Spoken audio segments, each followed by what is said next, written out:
Je n'ai jamais cru en Jésus. En tant que fier juif, l'idée était impensable, jusqu'au soir de ma mort. Un accident de voiture m'a coûté la vie, mais ce qui s'est passé ensuite a brisé tout ce que je pensais savoir. J'ai quitté mon corps, je suis entré dans un royaume au-delà du temps et j'ai demandé l'impensable, Jésus était-il votre fils? La réponse que j'ai reçue m'a changé pour toujours. Ceci est mon histoire, le voyage d'un sceptique juif depuis la mort jusqu'à la découverte de la vérité indéniable sur le Messie. Je m'appelle Daniel Weiss, et si vous m'aviez dit il y a un an que j'écrirais ceci, je vous aurais ri au nez. J'ai grandi dans une fière maison juive, ancrée dans la tradition, mais pas particulièrement religieuse. Comme beaucoup de juifs américains, nous célébrions les grandes fêtes, allumions les bougies de Hanouka et organisions un seder de Pâques chaque printemps. Mais au-delà de cela, la foi était davantage une identité culturelle qu'une conviction personnelle. J'ai grandi à New York, petit-fils de survivants de l'Holocauste qui m'ont inculqué un profond sentiment d'identité juive. Mon père était un cardiologue respecté et ma mère était professeure d'histoire juive. Ils ont toujours mis l'accent sur l'éducation, la réussite et la persévérance. Dès mon plus jeune âge, on attendait de moi que j'excelle, et je l'ai fait. Je suis diplômé d'une université de l'Ivy League, je suis devenu un avocat de haut niveau et j'ai construit le genre de vie dont la plupart des gens rêvent, un appartement penthouse, une voiture de luxe, des invitations à des événements exclusifs. À tous égards, j'ai réussi. Mais sous la surface, quelque chose manquait. Malgré mes réalisations, il y avait un vide profond en moi, un vide que je ne parvenais pas à expliquer. J'avais une belle épouse, 2 enfants dans une école privée et tous les atouts du succès. Pourtant, je me retrouvais souvent éveillé la nuit, regardant le plafond en me demandant, est-ce tout ce qu'il y a? Je me distrayais avec le travail, les voyages et les choses matérielles, mais peu importe ce que j'accumulais, le vide ne disparaissait jamais. Je ne l'aurais avoué à personne, mais je me sentais perdu. C'est à cette époque que quelque chose d'inattendu et de profondément troublant s'est produit. Ma sœur cadette, Rachel, a annoncé qu'elle était devenue chrétienne. Rachel a toujours été l'esprit libre de notre famille. Alors que je suivais le chemin attendu du monde universitaire et du professionnalisme, Rachel était une artiste qui passait du temps à voyager et à chercher un sens plus profond à la vie. Mais je ne m'attendais pas à ce qu'elle abandonne le judaïsme, ni le christianisme. Elle est venue un soir, rayonnante d'enthousiasme, et m'a dit qu'elle avait trouvé la vérité en Jésus. J'ai failli m'étouffer avec mon verre. Êtes-vous sérieux? Ai-je demandé, à moitié riant, à moitié paniqué. Rachel, nous sommes juifs. Les juifs ne croient pas en Jésus. Je sais, c'est ce qu'on nous a toujours dit, dit-elle doucement, mais y avez-vous déjà réellement réfléchi? Avez-vous déjà lu Isaïe 53? Je me suis moqué. Rachel, ne fais pas ça. Tu t'embarrasses. Mais elle n'a pas contesté. Elle a juste souri et dit, je t'aime, Danny, mais un jour je pense que tu verras ce que je vois. Ces paroles m'ont hanté au cours des semaines suivantes. Je ne pouvais pas m'empêcher de penser à son visage, à la paix dans ses yeux, à la certitude dans sa voix. Je l'ai rejetée, convaincu qu'elle avait subi un lavage de cerveau, mais quelque chose dans sa conviction m'a déstabilisé. Une partie de moi voulait lui prouver qu'elle avait tort, mais une autre partie de moi avait peur. J'avais peur qu'au fond, je découvre qu'elle avait raison. Cela s'est produit lors d'une froide nuit de novembre, du genre où les lumières de la ville se sont estompées dans la brume et les rues étaient mouillées par la pluie. Je venais de terminer une journée épuisante de 16 heures au cabinet d'avocat et je rentrais chez moi en voiture, épuisé et distrait. Mon téléphone a sonné avec un SMS d'un client. Rien d'urgent, mais dans mon monde, chaque message ressemblait à une vie ou à une mort. J'ai regardé l'écran pendant une seconde. C'était tout ce qu'il fallait. Un camion a foncé à un feu rouge venant de la direction opposée. Les phares remplissaient ma vision, brillants, aveuglants, engloutissant tout. J'ai freiné, mais c'était trop tard. L'impact a été violent, un bruit semblable à celui d'une explosion. La force a projeté mon corps en avant. Ma poitrine s'est écrasée contre la ceinture de sécurité. Mon crâne s'est cogné contre l'appui-tête, puis tout est devenu silencieux. J'ai ouvert les yeux, mais je n'étais plus dans ma voiture. J'étais au-dessus. Je pouvais voir mon propre corps, affalé contre l'airbag dégonflé, du sang coulant de mon front. Mes mains pendaient mollement à mes côtés. Le pare-brise était une toile de verre brisée. Je n'ai ressenti aucune douleur, aucune peur, juste un calme étrange, comme si je flottais dans un rêve. En dessous de moi, des sirènes hurlaient au loin. Un passant a sorti un téléphone et a crié à l'aide. Je pouvais entendre les voix frénétiques, voir les lumières clignotantes rouges et bleues fendre la pluie. Cela ne peut pas arriver. J'ai essayé de bouger, mais il n'y avait rien à bouger. Je n'avais ni corps, ni poids, ni substance. J'étais une pure conscience, libre de tout lien, regardant tout se dérouler comme si cela arrivait à quelqu'un d'autre. Et puis la lumière est apparue. Au début, ce n'était qu'une lueur au bord de ma vision, chaude et dorée. Il pulsait et s'étendait, plus brillant que le soleil, mais étrangement apaisant. Ce n'était pas seulement de la lumière, c'était une présence, une force si écrasante qu'elle faisait trembler mon âme. Je me sentais attiré vers lui, comme si une marée invisible m'attirait. Plus je m'approchais, plus je ressentais quelque chose que je n'avais jamais vraiment connu auparavant, l'amour parfait, la paix parfaite. L'espace d'un instant, j'ai eu envie de lâcher prise, de m'abandonner. Puis l'obscurité est venue. Une ombre glissait au bord de la lumière, se tordant, se déplaçant, une présence si étrangère, si fausse qu'elle envoya une vague d'effroi à travers moi. Il murmurait, non pas avec des mots, mais avec des pensées qui envahissaient mon esprit, « Vous n'avez pas votre place ici. Vous n'en êtes pas digne. Votre vie a été une perte. » La terreur m'a saisi. Je voulais m'éloigner, mais j'étais paralysé. Mon âme se sentait exposée, mise à nu devant quelque chose de bien plus grand que moi. Chaque mensonge que j'avais raconté, chaque décision égoïste, chaque acte froid, je les ai tous vus en même temps, jouer comme un disque cruel et indéniable. Son poids était écrasant. J'avais passé toute ma vie à courir après le pouvoir, le succès, la reconnaissance, mais maintenant, à cet instant précis, tout cela n'avait plus d'importance. J'étais au bord de l'éternité et je n'avais rien. Une question a surgi, que je n'avais jamais osé poser auparavant, « Mon Dieu, es-tu réel ?» La lumière pulsait vivante, comme si elle répondait. Sans réfléchir, sans savoir pourquoi, j'ai posé la question qui allait tout changer, « Jésus était-il votre fils ?» Au moment où les mots m'ont quitté, le royaume tout entier a changé. La lumière dorée s'étendit, avalant les ombres, repoussant les ténèbres. Une force, une autorité pure, indéniable s'est précipitée sur moi. Ce n'était pas seulement quelque chose que j'avais vu, je l'ai senti. Je le savais. Ensuite, j'ai entendu la voix, non pas avec mes oreilles, mais avec tout mon être. Une voix comme le tonnerre, l'eau et le feu à la fois, je le suis. Les mots étaient vivants, puissants et indéniables. Ils ne sont pas seulement entrés dans mon esprit, ils se sont gravés dans mon âme. À ce moment-là, j'ai connu la vérité, Jésus n'était pas seulement un homme. Il n'était pas seulement un enseignant. Il était le Messie, celui que j'avais rejeté toute ma vie. Les larmes me brûlaient les yeux, non pas de tristesse, mais de réalisation. J'avais passé des décennies à ignorer la vérité, à la repousser. Mais ici, en ce lieu, devant la présence de Dieu lui-même, il n'y avait aucune place au doute. C'était réel.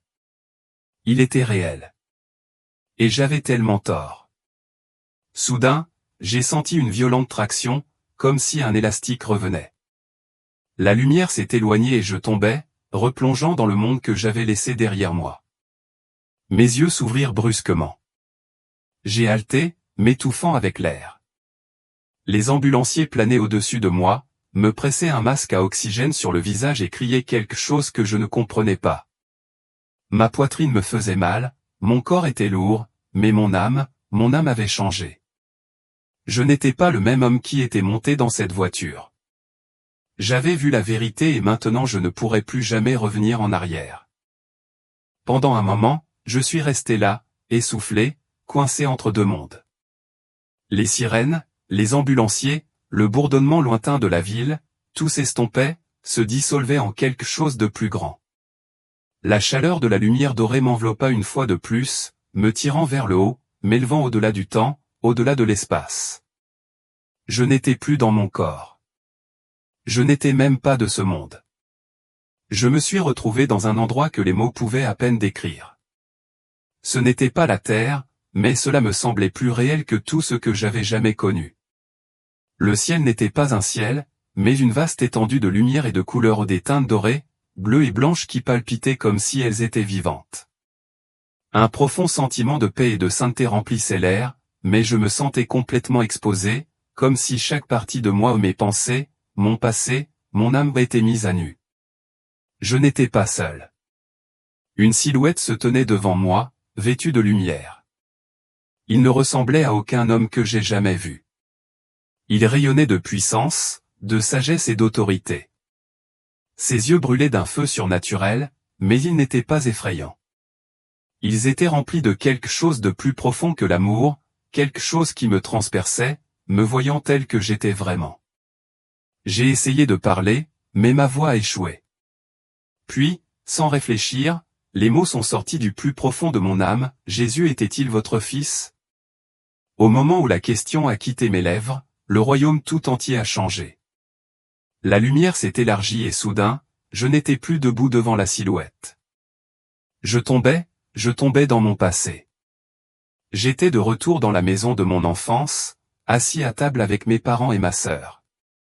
J'avais 8 ans, les mains collantes du jus de raisin de la coupe de kidouche que nous venions de faire circuler. « Daniel, a dit ma mère, que disons-nous après le schéma ? » « Adonné Elohenu, Adonné Echad, répondis-je fièrement. Le Seigneur est notre Dieu, le Seigneur est un. Elle a souri, mon père m'a tapoté la tête. C'était un moment de chaleur, de famille, de tradition juive. Puis la scène a changé. J'étais un adolescent maintenant, assis à l'école hébraïque et écoutant notre rabbin parler du Messie. Le Messie est encore à venir, dit-il fermement. Il apportera la paix, restaurera Israël et régnera en tant que roi. J'ai regardé mon jeune moi hocher la tête, acceptant chaque mot sans poser de questions. Jésus était pour les chrétiens, c'est ce qu'on m'avait enseigné, c'est ce que j'avais toujours cru. La vision a encore changé. J'étais dans mon bureau, en train de me disputer avec Rachel. « Avez-vous déjà lu Isaïe 53 » demanda-t-elle, les yeux suppliants. « Rachel, ça suffit. » J'ai craqué. Je n'ai pas besoin de lire votre Bible chrétienne. Jésus n'est pas pour nous. J'ai vu la douleur sur son visage. Je l'avais renvoyé si facilement, si froidement. Et puis une nouvelle vision est arrivée. J'ai vu un homme agenouillé au sol, battu, ensanglanté, tremblant. Son visage était couvert de sueur et de poussière. Son dos était déchiré par des blessures profondes et vives. Les soldats l'entouraient, leurs rires aigus et cruels, tandis qu'ils lui pressaient une couronne d'épines sur la tête. Du sang coulait sur son visage. Jésus. Mais ce n'était pas seulement un homme. Il m'a regardé, ses yeux fixés sur les miens, remplis de douleur mais aussi d'amour, un amour au-delà de l'entendement. Un amour qui m'atteignait, même si j'avais passé ma vie à le rejeter. Puis la vision a encore changé. J'ai vu une croix. Jésus restait là, les bras tendus, le corps haletant à chaque respiration angoissante. Le ciel au-dessus de lui était noir et la terre tremblait. Les gens se moquaient de lui crachaient dessus, mais il ne les maudissait pas. Au lieu de cela, il dit, « Père, pardonne-leur, car ils ne savent pas ce qu'ils font. » Les mots m'ont frappé comme un raz-de-marée. Les larmes coulaient sur mon visage, mon corps tremblait. Je savais que j'étais l'un d'entre eux. Je faisais partie de ceux qui s'étaient moqués de lui. Je l'avais rejeté toute ma vie. J'avais fermé mon cœur, refusé d'écouter, rejeté la vérité. Et pourtant, il m'avait aimé de toute façon. J'ai senti quelque chose dans ma poitrine s'ouvrir. Le poids de ma fierté, ma résistance, mon aveuglement, tout s'est brisé. Je ne pouvais pas arrêter les sanglots qui me déchiraient la gorge. Je ne savais pas que c'était toi. La vision s'est estompée et j'étais de retour dans le royaume de la lumière. Une voix tonitruante remplissait l'air, une voix si puissante, si absolue, qu'elle n'était pas seulement sonore, c'était l'existence elle-même, celui-ci est mon fils que j'aime. Écoutez-le. Les mots m'ont profondément secoué. Je tombais à genoux, accablé, défait. Je ne pouvais plus le nier. Jésus n'était pas seulement un prophète. Il n'était pas seulement un enseignant. Il était le Messie, celui que mes ancêtres attendaient, celui que j'avais rejeté toute ma vie. Et pourtant, il ne m'avait jamais rejeté. Je me suis couvert le visage en tremblant. Mon Dieu, qu'est-ce que je fais? La voix répondit, mais cette fois ce n'était pas le tonnerre.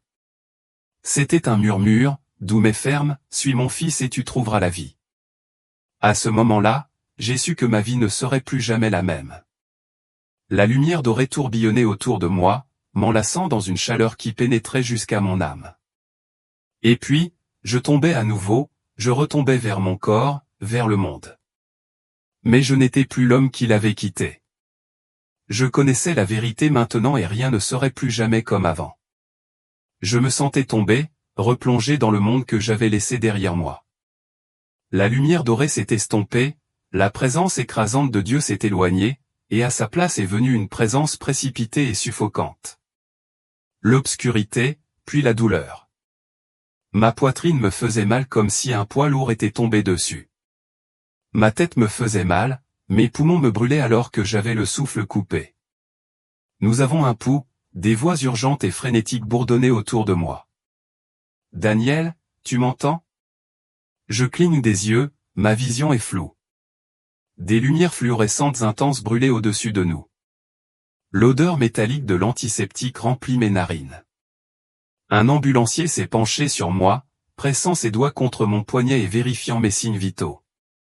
Un autre m'a mis un masque respiratoire sur le visage. J'étais en vie, mais quelque chose était différent. J'ai essayé de m'asseoir, mais une vive douleur m'a traversé les côtes et une infirmière m'a doucement repoussé. Je n'étais pas dans une chambre d'hôpital. Les machines bipaient doucement autour de moi. Une douleur sourde se répandit dans mon corps, me rappelant que je venais de survivre à quelque chose que je n'aurais pas dû. Ma mère était assise à côté du lit, les yeux rouges et gonflés. Lorsqu'elle m'a vu bouger, elle a poussé un sanglot étouffé et m'a attrapé la main. Oh, Daniel, Dieu merci. Nous pensions. Sa voix se brisa. Je lui serrai faiblement la main, mais mon esprit n'était pas entièrement là. Je venais de voir quelque chose au-delà de ce monde, n'est-ce pas?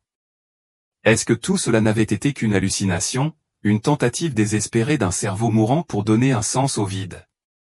Non, non, c'était réel. Je pouvais encore le ressentir, la chaleur de la lumière, la puissance de la voix, la vérité accablante qui avait brisé tout ce en quoi je croyais autrefois. Un médecin est entré dans la pièce, a vérifié mes signes vitaux et m'a expliqué à quel point j'avais de la chance. Vous avez codé pendant plus de 2 minutes, a-t-il déclaré. Nous pensions t'avoir perdu. C'est un miracle que tu sois toujours là. Un miracle. J'avais vu des miracles, mais comment pourrais-je l'expliquer? Comment pourrais-je dire à ma mère juive, qui m'avait appris à réciter le schéma tous les soirs avant de me coucher, et qui avait pleuré de joie lors de ma bar mitzvah, que je venais de rencontrer Jésus? Comment pourrais-je dire à mon père, qui avait passé sa vie à défendre la foi juive, que je m'étais tenu devant Dieu et lui avais demandé, Jésus était-il votre fils? Et que la réponse m'avait profondément secoué? Son poids pesait sur moi. Je m'étais moqué de Rachel parce qu'elle croyait en Jésus. J'avais rejeté ses paroles et lui avais dit qu'elle avait subi un lavage de cerveau. Mais maintenant, j'étais comme elle. Était-ce juste un rêve? J'avais besoin de comprendre. J'avais besoin d'une preuve. Au cours des jours suivants à l'hôpital, j'ai à peine parlé. Ma famille a supposé que j'étais sous le choc, encore en train de me remettre de l'accident. Mais à l'intérieur, je luttais contre quelque chose de bien plus grave que mes blessures. Est-ce que c'était réel? ai-je chuchoté une nuit en regardant le plafond. Est-ce que je t'ai vraiment vu, ou est-ce juste mon esprit qui me joue des tours? Aucune réponse n'est venue. Pas de voix tonitruante, pas de lumière dorée. Mais au fond de mon âme, je connaissais déjà la vérité. Je ne pouvais pas nier ce que j'avais vu, les visions, le Messie souffrant, l'amour et l'autorité immense de cette voix qui avait dit, « Celui-ci est mon fils ». J'avais passé ma vie à ignorer cette possibilité. Maintenant, je l'avais vu de mes propres yeux. Pourtant, comment pourrais-je le dire à quelqu'un? Penserait-il que j'avais perdu la tête? Me traiterait-il de traître envers mon peuple? Arrêterait-il de me considérer comme juif? Le 3e jour, Rachel est venue lui rendre visite. Elle est entrée prudemment dans ma chambre d'hôpital, tenant un bouquet de fleurs à la main. Son expression était remplie de soulagement. Dany, souffla-t-elle, j'ai prié pour toi. Les larmes me piquèrent les yeux. Je l'ai regardée en ma petite sœur, celle dont j'avais ri, rejeté, moqué. J'ouvris la bouche pour parler, mais les mots restèrent coincés dans ma gorge. Finalement, j'ai réussi à murmurer, Rachel, je l'ai vue. Ses yeux s'écarquillèrent. Elle le savait. Je n'avais rien d'autre à dire. Elle m'a pris la main, la sienne tremblante, et a murmuré, je sais, Dany. Je sais. À ce moment-là, la peur en moi s'est brisée. Pour la première fois depuis mon retour dans ce monde, j'ai poussé un soupir que je n'avais pas réalisé que je retenais. J'avais vu la vérité et, quel qu'en soit le prix, je ne pourrais jamais revenir en arrière. Le poids de ce que j'avais vu pesait sur moi. Dans les jours qui ont suivi ma sortie de l'hôpital, la ville était animée devant la fenêtre de mon appartement. La vie avançait comme si rien n'avait changé. Mais tout avait changé, du moins pour moi. J'avais été en présence de Dieu. J'avais demandé, Jésus était-il votre fils? Et j'avais reçu une réponse qui brisait tout ce que je pensais savoir. Pourtant, une guerre faisait rage en moi. J'étais toujours juif. J'avais été élevé dans la croyance que la foi en Jésus était pour eux, les gentils, les étrangers, ceux qui nous persécutaient pendant des siècles. Comment pourrais-je concilier cela? Je savais que je ne pourrais pas garder ça pour moi pour toujours. Alors un soir, assis en face de mon père à sa table à manger, j'ai décidé de lui dire.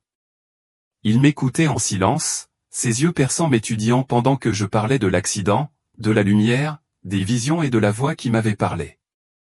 Quand j'ai fini, son visage s'est assombri. Daniel, dit-il finalement, d'une voix basse mais ferme, tu étais inconscient. C'était un rêve, rien de plus. Ce n'était pas un rêve, papa, ma voix tremblait. C'était réel. Je l'ai vu. J'ai vu Jésus. Son expression se durcit. Assez, j'ai avalé. J'ai besoin de comprendre ça, papa. J'ai besoin de savoir pourquoi Dieu, notre Dieu, m'a montré ça. Il repoussa sa chaise en secouant la tête. Vous voulez des réponses, alors parlez au rabbin Cohen. Il vous l'expliquera. Le lendemain, je suis allé voir le rabbin Cohen, l'homme qui m'avait enseigné la Torah quand j'étais enfant. Je lui ai tout dit. Il écouta patiemment, hochant la tête, le visage indéchiffrable. Puis il soupira. Daniel, dit-il prudemment, tu as vécu un traumatisme. Ton cerveau cherche un sens là où il n'y en a pas. C'est une tromperie, peut-être même l'œuvre de l'adversaire. L'adversaire? Je me suis moqué. Rabbin, j'ai demandé directement à Dieu si Jésus était son fils, et il m'a répondu. Il m'a lancé un regard triste, comme un père regarde un enfant égaré. Tu es juif, Daniel, et les juifs ne croient pas en Jésus. J'ai serré les poings. Alors pourquoi le Tanakh le décrit-il?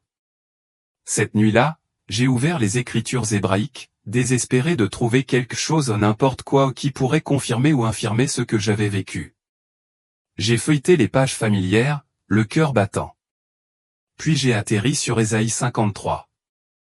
Je l'avais déjà lu, mais cette fois c'était différent.